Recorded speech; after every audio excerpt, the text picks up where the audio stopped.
ഹരേ കൃഷ്ണ. എല്ലാവർക്കും മാധവത്തിലേക്ക് സ്വാഗതം.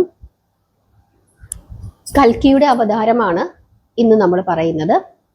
കഴിഞ്ഞ ദിവസം നമ്മൾ പറഞ്ഞത് കലിയുഗത്തിൽ എന്തൊക്കെ സംഭവിക്കുമെന്ന് ഭാഗവതത്തിൽ എന്താണ് പറഞ്ഞിരിക്കുന്നത്, അതായത് കലിയുഗ വർണ്ണന, അതാണ് നമ്മൾ പറഞ്ഞത്. എല്ലാവരും ആ ഭാഗം കേട്ട് പ്രാർത്ഥിക്കണം.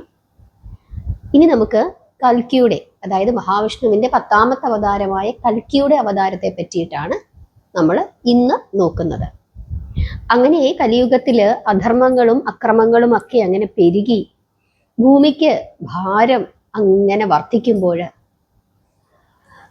ഭഗവാൻ എവിടെ അവതരിക്കും? അദ്ദേഹം ശബളം എന്ന ഗ്രാമത്തിൽ ഭക്തോത്തമനായ വിഷ്ണു യശസ് എന്ന ബ്രാഹ്മണന്റെ പുത്രനായി ചിങ്ങമാസത്തിലെ, അതായത് ശ്രാവണ മാസത്തിലെ ഉത്രം നക്ഷത്രത്തിൽ കൽക്കി എന്ന നാമത്തിൽ അവതരിക്കും എന്നാണ് പറയുന്നത്. കർക്കിടക മാസത്തിലെ പൂയം നക്ഷത്ര ദിവസം അവതരിക്കും എന്ന ഒരു അഭിപ്രായം കൂടി വരുന്നുണ്ട്. ഈ രണ്ട് രീതിയിലും പറയുന്നുണ്ട്. തന്നിലുള്ള ആ ഐശ്വര്യ മഹിമയാൽ അദ്ദേഹം വായുതുല്യ വേഗതയിലുള്ള ഒരു കുതിരയുടെ മേൽ കയറി ഈ ഭൂമി മുഴുവനും പര്യടനം ചെയ്ത് ദുഷ്ടന്മാരെയും അധർമ്മികളെയും പാടെ നിഗ്രഹിച്ച് ധർമ്മം പുനഃസ്ഥാപിക്കും എന്നാണ് പറയുന്നത്. സുഗന്ധപൂർണമായ അംഗരാഗത്തെ ഭക്തജനങ്ങൾക്ക് നൽകി അദ്ദേഹം പാപികളുടെ വംശത്തെ ഉന്മൂലനാശനം ചെയ്യും എന്ന് പറയുന്നുണ്ട്. എന്നിട്ട് ഭൂമി പരിശുദ്ധമാക്കി തീർക്കും. അതിനുശേഷം അദ്ദേഹം മഹാവിഷ്ണുവിൽ വിലയം പ്രാപിക്കുകയും ചെയ്യും. ഇങ്ങനെയാണ് ഭാഗവതത്തിൽ പറയുന്നത്. അപ്രകാരം കലികാലത്തുണ്ടാകുന്ന എല്ലാ അധർമ്മികളെയും, സർവ അധർമ്മികളെയും പാപികളെയും പാഷണ്ഡന്മാരെയും നാരായണമൂർത്തി കൽക്കിയായി അവതരിച്ച് നശിപ്പിച്ചതിനു ശേഷം അദ്ദേഹം ബ്രഹ്മദേവനോട് വീണ്ടും സൃഷ്ടികർമ്മം തുടരുവാനായി ആജ്ഞാപിക്കും എന്ന് പറയുന്നു. അതായത് അങ്ങനെ എല്ലാ ദുഷ്ടന്മാരെയും കൊന്നൊടുക്കിയതിനു ശേഷം ഭഗവാൻ കൽക്കി മഹാവിഷ്ണുവിൽ വിലയം പ്രാപിക്കുകയും പിന്നീട് മഹാവിഷ്ണു ബ്രഹ്മദേവനോട് വീണ്ടും സൃഷ്ടികർമ്മം നടത്താനായിട്ട് ആവശ്യപ്പെടുന്നു എന്നാണ് പറയുന്നത്. അതുമുതൽ പുണ്യവാന്മാരും ശുദ്ധരുമായ മനുഷ്യർ ഭൂമിയിൽ ജനിച്ചു തുടങ്ങും. അന്ന് വീണ്ടും എന്താരംഭിക്കും? ഏതു യുഗം ആരംഭിക്കും? കൃതയുഗം ആരംഭിക്കും.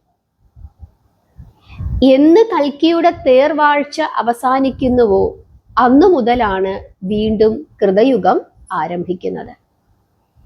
കൽക്കിയുടെ അവതാര സമയത്ത് ചന്ദ്രനും സൂര്യനും വ്യാഴവും ഒന്നിച്ച് കർക്കിടകം രാശിയിൽ പുണ്യനക്ഷത്രത്തിൽ വന്നു ചേരും എന്ന് പറയുന്നു. കൃഷ്ണന്റെ സ്വർഗാരോഹണത്തിനു ശേഷം 1200 ദേവവർഷങ്ങൾ അഥവാ 4,32,000 മനുഷ്യവർഷങ്ങൾ കഴിയുമ്പോൾ കലിയുഗം അവസാനിക്കുകയും വീണ്ടും കൃതയുഗം ആരംഭിക്കുകയും ചെയ്യുന്നു.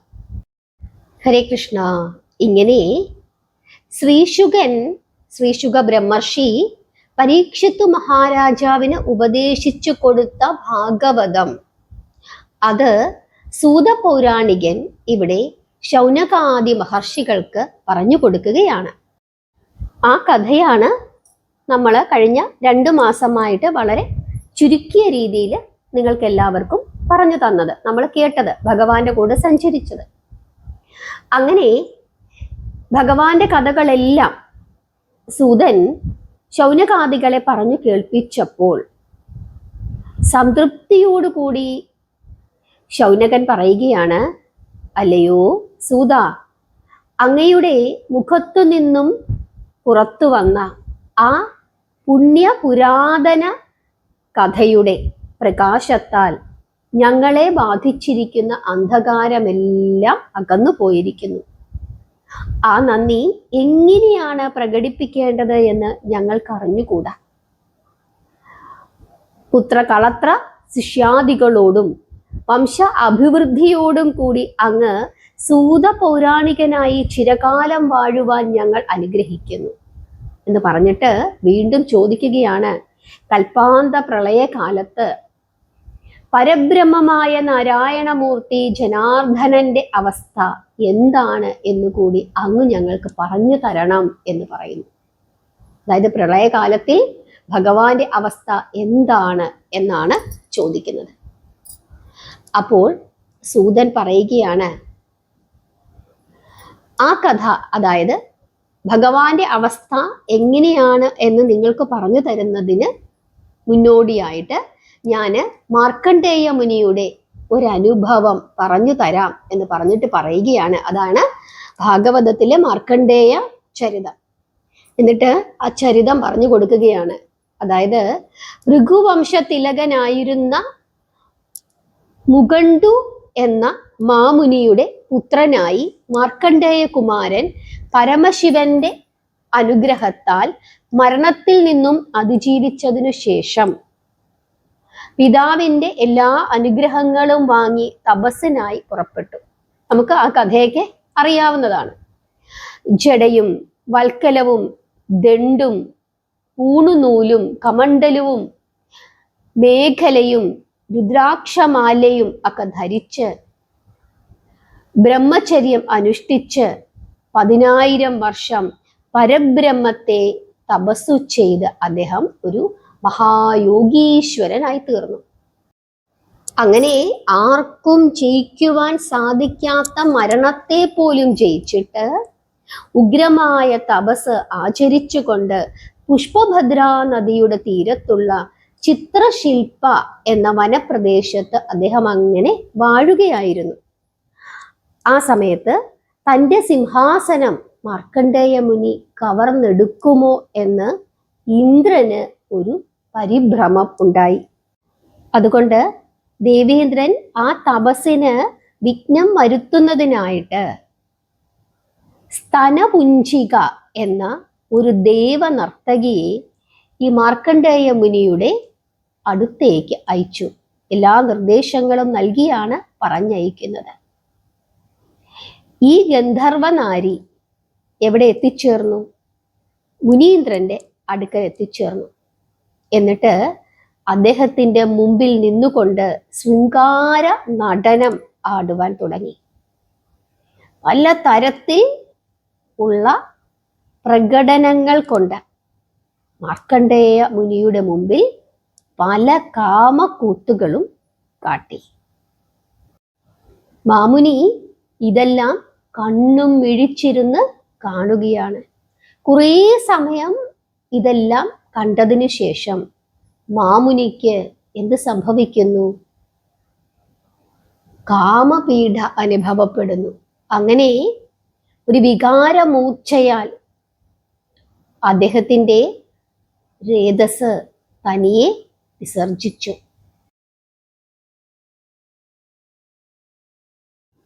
അതോടുകൂടി മാർക്കണ്ഡേയ മുനിക്ക് താൻ പാപം ചെയ്തുവോ എന്ന ചിന്തയായിപ്പോയി. അങ്ങനെ അദ്ദേഹം വലിയ മനോവിഷമത്തിലായി തീർന്നു. എന്നും 16 വയസ്സോടെ ഇരിക്കുവാൻ വരം നൽകിയതാണ് ആര്? പരമശിവൻ. അങ്ങനെയുള്ള വരം ലഭിച്ച മാർക്കണ്ഡേയ മുനി 6 മന്വന്തരക്കാലം തപസ്സു ചെയ്ത ആ മഹർഷി, അങ്ങനെയുള്ള മഹർഷിക്ക്, ആ മഹാത്മാവിന് ഒരു നിമിഷമുണ്ടായ ഒരു പ്രശ്നം കൊണ്ട് പിന്നീടുള്ള കാലം മുഴുവനും അദ്ദേഹം ഇങ്ങനെ ദുഃഖിച്ചിരിക്കേണ്ടി വരും എന്ന്, അത് ശരിയല്ല. ആ ഭക്തോത്തമനെ ആ പ്രയാസത്തിൽ നിന്നും രക്ഷപ്പെടുത്തണം, മോചിപ്പിക്കണം എന്ന് ആര് തീരുമാനിക്കുന്നു? ഭഗവാൻ മഹാവിഷ്ണു തീരുമാനിക്കുന്നു. അങ്ങനെ ഭഗവാൻ നരനാരായണന്മാരായി മഹർഷിയുടെ മുമ്പിൽ പ്രത്യക്ഷപ്പെടുന്നു. അങ്ങനെ ഭഗവാൻ പ്രത്യക്ഷപ്പെട്ടപ്പോൾ ഈ ദേവനർത്തകിമാരെല്ലാവരും അവിടെ നിന്നും അപ്രത്യക്ഷമാവുകയും ചെയ്തു. 4 കൈകളോടും പവിത്രമായ ശുക്ല കൃഷ്ണ വർണ്ണത്തോടും കൂടി, കൃഷ്ണവർണ്ണത്തോടു കൂടിയുള്ള ശരീരത്തോടു കൂടിയും 4 തൃക്കൈകളോടും എല്ലാ വിധത്തിലുള്ള വിഷ്ണു ചിഹ്നങ്ങളോടും കൂടിയാണ് നരനാരായണമൂർത്തി മാർക്കണ്ഡേയ മുനിയുടെ മുമ്പിൽ പ്രത്യക്ഷപ്പെട്ടത്. മുനി എഴുന്നേൽക്കുന്നു, ദണ്ഡനമസ്കാരം ചെയ്യുന്നു, ഭഗവാനെ അർച്ചിക്കുന്നു, നാമം ജപിക്കുന്നു, മാധവ മഹിമകളെ വാഴ്ത്തി സ്തുതിക്കുന്നു. അങ്ങനെ എല്ലാ പൂജകളും ചെയ്യുന്നു. അപ്പോൾ പ്രസന്നനായ ആ ദിവ്യമൂർത്തികൾ അരുളി ചെയ്യുകയാണ്, അല്ലയോ മാമുനീന്ദ്ര, അങ്ങ് വിഷമിക്കരുത്. ക്ഷണികമായി അങ്ങയിലുണ്ടായ വൈകാരിക ചാഞ്ചല്യം അത് തെറ്റല്ല. അതുമൂലം അങ്ങയുടെ തപസ്സിന് യാതൊരു ഹാനിയും വരുന്നതല്ല, മനസ്സിന് അശുദ്ധിയും ബാധിക്കുന്നതല്ല. അങ്ങയുടെ ഭക്തിയിലും തപസ്സിലും ഞങ്ങൾ സന്തുഷ്ടരായിരിക്കുന്നു. അങ്ങയ്ക്ക് ആവശ്യമുള്ള ഇഷ്ടമുള്ള വരം ചോദിച്ചു കൊള്ളുക എന്ന് പറയുന്നു. അപ്പോൾ മഹർഷി പറയുകയാണ്, അവിടുത്തെ അനുഗ്രഹമല്ലാതെ മറ്റൊന്നും എനിക്ക് ആവശ്യമില്ല. ചിന്തിച്ചാൽ ആർക്കും അറിയാൻ കഴിവില്ലാത്ത അപ്രമേയമായ വിഷ്ണുമായ വൈഭവം എന്താണ് എന്നും ബ്രഹ്മപ്രളയകാലത്ത് ഭഗവാന്റെ അവസ്ഥ എങ്ങനെയായിരിക്കുമെന്നും അറിയാൻ അടിയന് ആഗ്രഹമുണ്ട്. അതാണ് എനിക്ക് വേണ്ടത് എന്ന് പറയുന്നു. അങ്ങേക്കത് സാധിക്കട്ടെ എന്ന് നരനാരായണന്മാർ അനുഗ്രഹിക്കുകയും അതിനുശേഷം അവര് ബദരിയാശ്രമം പ്രാപിച്ച് അവിടെ അന്തർധാനം ചെയ്യുകയും ചെയ്തു. അങ്ങനെ വരമൊക്കെ ലഭിച്ച് മനസ്സിന്റെ വിഷമം ഒക്കെ മാറ്റിയ മാർക്കണ്ഡേയ മുനി വീണ്ടും തൻ്റെ ആശ്രമത്തിലിരുന്ന് തപസ്സു ചെയ്യുന്നു. അങ്ങനെ ഒരു സന്ധ്യാകാലത്ത് കണ്ണുകൾ അടച്ച് ഭഗവാനെ പ്രാർത്ഥിച്ച് ഏകാഗ്രചിത്തനായി മാർക്കണ്ഡേയ മുനി അങ്ങനെ ഇരിക്കുമ്പോൾ ബ്രഹ്മാവിൻ്റെ ആയുസാന്ത്യമായ കൽപ്പാന്ത ബ്രഹ്മപ്രളയം വ്യാപിച്ചിരിക്കുന്നതായി അദ്ദേഹം അങ്ങനെ ഉൾക്കാഴ്ചയിൽ കാണുകയാണ്. എന്നിട്ട് അദ്ദേഹം ഇങ്ങനെ കാണുകയാണ്, ധ്യാന അവസ്ഥയിലാണ് കാണുന്നത്. ഭയങ്കരമായ കൊടുങ്കാറ്റ്, ദിഗന്ധങ്ങൾ ഇളകിത്തെറിക്കുന്ന ഇടിമുഴക്കങ്ങൾ, മിന്നൽ പിണറുകൾ സർവവും ദഹിപ്പിച്ചുകൊണ്ട് പ്രപഞ്ചമാകെ പടർന്നു പിടിച്ചിരിക്കുന്ന ഒരു വലിയ തീയ്, അതേ തുടർന്ന് അതിഘോരമായ പ്രളയ വർഷം, തിരമാലകൾ ഇങ്ങനെ ഇളകി മറിയുന്നു. അങ്ങനെ അവയെല്ലാം ഒന്നു ചേർന്ന് ആ ബ്രഹ്മാണ്ഡ കടാഹത്തെ മുക്കുന്നു. അങ്ങനെ ഒരു വലിയ ഭീകരമായ അവസ്ഥ അത് ആ മാമുനീശ്വരൻ കാണുകയാണ്. ഇളകി മറിയുന്ന സമുദ്രമല്ലാതെ മറ്റൊന്നും കാണുന്നില്ല.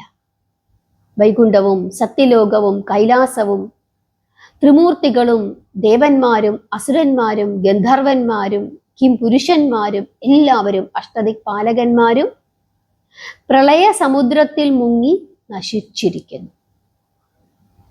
മീനുകൾ, തിമിംഗലങ്ങൾ, മകരമത്സ്യങ്ങൾ മുതലായവയോടൊപ്പം വലിയ വലിയ പർവ്വതങ്ങൾ പോലും പ്രളയവാരിധിയിൽ ഇളകി മറിയുന്നു. ആ തിരമാലകളുടെ ഇടയിൽ പെട്ടിരിക്കുന്നു താനും. അങ്ങനെയും മുനി കാണുകയാണ്. അതോടുകൂടി മാർക്കണ്ഡേയ മുനി ഭയപ്പെടുന്നു. എങ്കിലും വെള്ളത്തിൽ പൊങ്ങിയും ലവണജലം കുടിച്ചും വീർപ്പുമുട്ടിയും 10,000-ലേറെ വർഷം ആ മഹർഷി പ്രളയ മഹാസാഗരത്തിൽ കഷ്ടതയും ദുഃഖവും എല്ലാം അനുഭവിച്ച് കഴിഞ്ഞുകൂടുന്നു.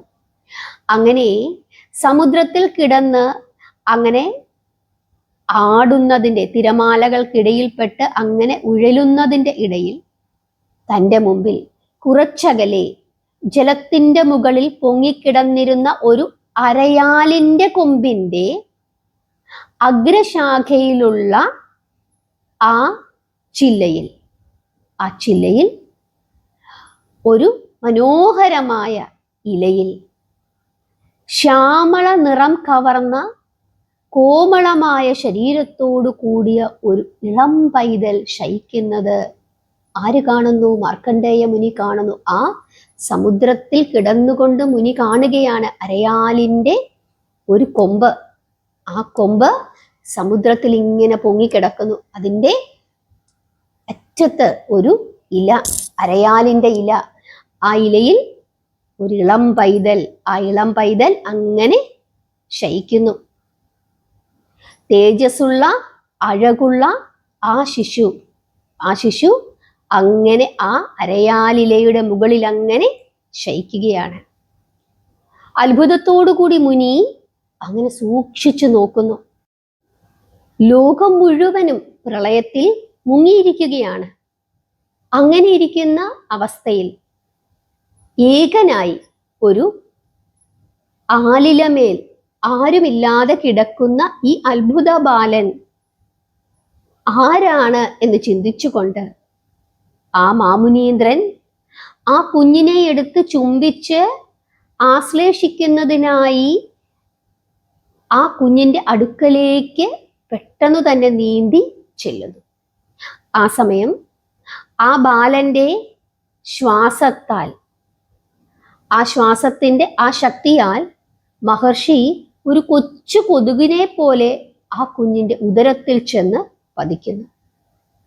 ബാലന്റെ ഉള്ളിൽ അണ്ഡകടാഹങ്ങളും 14 ലോകങ്ങളും 7 കടലുകളും 7 പർവ്വതങ്ങളും സൂര്യനും ചന്ദ്രനും നവഗ്രഹങ്ങളും അനന്തകോടി നക്ഷത്ര സമൂഹങ്ങളും കൈലാസവും വൈകുണ്ഠവും ബ്രഹ്മലോകവും ബ്രഹ്മാവിഷ്ണു മഹേശ്വരന്മാരും ഇന്ദ്രാദി ദേവഗണങ്ങളും അസുര ഗന്ധർവ കിം പുരുഷന്മാരും മനുഷ്യരും സർവജാതി പക്ഷി മൃഗാദികളും സമസ്ത ജന്തുക്കളും സമസ്ത പ്രകൃതിയും ബ്രഹ്മപ്രളയവും അതിന്മേൽ ആലിലമേൽ ശയിക്കുന്ന ആ പൈതലും എന്തിന് തന്നെയും മാർക്കണ്ഡേയ മുനി ആ ബാലന്റെ ഉദരത്തിനുള്ളിൽ കാണുന്നു. പെട്ടെന്ന് തന്നെ ആ ബാലൻ മറ്റൊരു ഉച്ഛ്വാസം പുറത്തേക്കെടുത്തപ്പോൾ അതിൽപ്പെട്ട് അദ്ദേഹം തള്ളി തെറിച്ച് പുറത്തേക്ക് വീഴുകയും ചെയ്തു. അതോടുകൂടി മാർക്കണ്ഡേയ മുനിയുടെ മായ എല്ലാം നഷ്ടപ്പെടുകയും മായ അവസാനിക്കുകയും ഇത് സാക്ഷാൽ മഹാവിഷ്ണു തന്നെയാണ് അവിടെ ശയിക്കുന്നത് എന്ന് ആ മഹർഷിക്ക് മനസ്സിലാവുകയും അദ്ദേഹം ആ ശിശുവിൻ്റെ തൃപ്പാദങ്ങളിൽ നമസ്കരിക്കുകയും ചെയ്യുന്നു. ആ കുഞ്ഞിന്റെ കാലെടുത്ത് തൻ്റെ ശിരസിന്മേൽ വെച്ച് ആരാധിക്കുവാനായി ആ കുഞ്ഞിന്റെ അടുക്കലേക്ക് വീണ്ടും അദ്ദേഹം നീന്തി ചെല്ലുന്നു. അങ്ങനെ അദ്ദേഹം ആ കുഞ്ഞിനെ നമസ്കരിച്ചിട്ട് ഭക്തിയോടുകൂടി നാരായണനെ ധ്യാനിച്ചുകൊണ്ട് മാർക്കണ്ഡേയൻ എന്തു ചെയ്യുന്നു? സമാധിസ്ഥിതനായി മാറുന്നു. അദ്ദേഹത്തിന്റെ മുമ്പിലേക്ക് പരമശിവൻ പ്രത്യക്ഷപ്പെടുകയും അദ്ദേഹത്തിന് ജ്ഞാനം ഉപദേശിച്ചു നൽകുകയും ചെയ്യുന്നു. അതിനുശേഷം മാർക്കണ്ഡേയൻ തപസ്സെല്ലാം മതിയാക്കി ദേശസഞ്ചാരം ചെയ്ത് മഹർഷികൾക്കും മഹത്തുക്കൾക്കും ഉപദേശങ്ങളെല്ലാം നൽകി ഒരു മഹാത്മാവായി മാറുകയാണ്. ഇങ്ങനെ മാർക്കണ്ഡേയ ചരിതം പറഞ്ഞുകൊടുത്തു സൂതപൗരാണികൻ. അങ്ങനെ പ്രളയകാലത്ത് മഹാവിഷ്ണുവിന്റെ അവസ്ഥ എന്തായിരിക്കുമെന്ന് പറഞ്ഞു കൊടുക്കുകയാണ്. മഹാപ്രളയകാലത്ത് ഭഗവാൻ ഒരു ശിശുരൂപത്തിൽ ആ പ്രളയജലത്തിനു മുകളിൽ ആലിലമേൽ ശയിക്കുന്നു. അത് മാർക്കണ്ഡേയ മുനി തൻ്റെ യോഗദൃഷ്ടിയാൽ ദർശിച്ചിട്ടുണ്ട് എന്ന് പറഞ്ഞു കൊടുക്കുന്നു. ഇതാണ് അവസ്ഥ. ഭാഗവതത്തിൽ ഇപ്രകാരമാണ് പറഞ്ഞിരിക്കുന്നത്. നമ്മൾ ഭാഗവതം കഥാരൂപത്തിൽ ഇവിടെ പറഞ്ഞ് അവസാനിപ്പിക്കുകയാണ്. ഭഗവാന്റെ അവതാരം മുതലാണ് നമ്മൾ ഇതുവരെ പറഞ്ഞത്. ഭഗവാന്റെ സ്വർഗാരോഹണത്തിന് ശേഷം എന്തൊക്കെ സംഭവിച്ചു എന്നുള്ള കാര്യവും പിന്നീട് കലിയുഗം അവസാനിക്കുമ്പോൾ, കലിയുഗ വർണ്ണനയും കലിയുഗം അവസാനിക്കുമ്പോൾ എന്ത് സംഭവിക്കുന്നു എന്ന് നമ്മൾ ഇപ്പോൾ പറഞ്ഞു. കൽക്കിയുടെ അവതാരം നമ്മൾ പറഞ്ഞു. ആ പ്രളയം ഉണ്ടാകുന്ന സമയത്ത് മഹാവിഷ്ണുവിന്റെ അവസ്ഥ എന്തായിരിക്കും എന്നുള്ള കാര്യവും നമ്മൾ പറഞ്ഞു കഴിഞ്ഞു. നിങ്ങൾക്ക് എല്ലാവർക്കും ഭാഗവതത്തിലെ ഈ കഥാഭാഗങ്ങളൊക്കെ ഇഷ്ടപ്പെട്ടു എന്ന് വിശ്വസിക്കുന്നു, മനസ്സിലായി എന്ന് വിശ്വസിക്കുന്നു. ഇടയ്ക്കിടയ്ക്ക് ഈ ഭാഗങ്ങളൊക്കെ എടുത്ത് കേൾക്കണം, വീണ്ടും വീണ്ടും കേൾക്കണം. എങ്കിൽ മാത്രമേ നമ്മുടെ മനസ്സിലേക്ക് ഈ കഥകളൊക്കെ നിൽക്കുകയുള്ളൂ. ധാരാളം ആളുകൾ ഭഗവാന്റെ പുണ്യ അവതാരം മുതൽ ഇതുവരെ മാധവത്തിന്റെ കൂടെ ഇരുന്ന് ഈ കഥകളെല്ലാം കേട്ടു. അങ്ങനെ ഭഗവാന്റെ കഥകൾ കേൾക്കാൻ സാധിച്ചത് നമ്മളൊക്കെ എത്രയോ കാലം ചെയ്ത പുണ്യം എന്ന് മാത്രം നമ്മൾ ഓർക്കുക.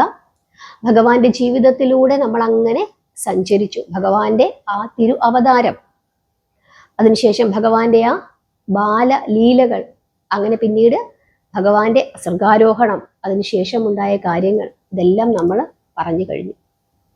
ചുരുക്കിയാണ് പറഞ്ഞത് കഥാരൂപത്തിൽ. ഇനി നമുക്ക് രാമായണ മാസം തുടങ്ങുന്നു. ഇതുപോലെ എല്ലാ ദിവസവും മാധവത്തിന്റെ കൂടെ ഇരുന്ന് രാമായണം കഥാരൂപത്തിൽ നമുക്ക് കേൾക്കാം. നിങ്ങൾ എല്ലാവരും മാധവത്തിന്റെ കൂടെ ഉണ്ടാകണം, നാമം ജപിക്കണം, പ്രാർത്ഥിക്കണം. നമുക്ക് എല്ലാ ദിവസവും ഭഗവാന്റെ കഥകളൊക്കെ കേട്ട് മുമ്പോട്ട് പോകാം, പ്രാർത്ഥിക്കാം. എല്ലാവരെയും സർവേശ്വരൻ അനുഗ്രഹിക്കട്ടെ. ഹരേ കൃഷ്ണ.